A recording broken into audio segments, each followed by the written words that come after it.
Čekam te, jako mi je loše u Max TV kutku. Sav sam tužan, ne znam jednostavno, da budem iskren, ne znam čime sam zaslužio ovako predivno društvo. Eto, malo se pitam to u zadnje vrijeme. Moram ići na onu foru Eci Peci Pec, koga ću šta pitati da se neko ne uvrijedi. Eci Peci Pec, ja sam mali zec, ti si mala vjeverica, Eci Peci Pec.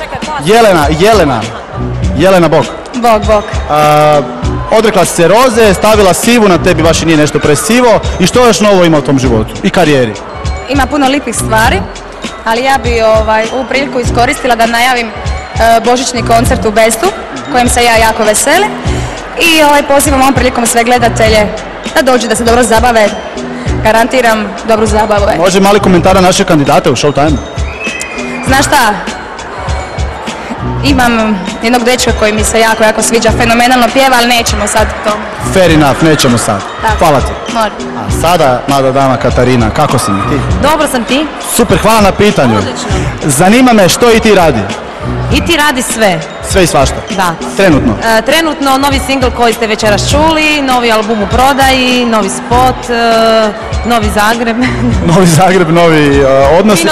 Novi Vinodolski, reci mi samo od kandidata neki favorit?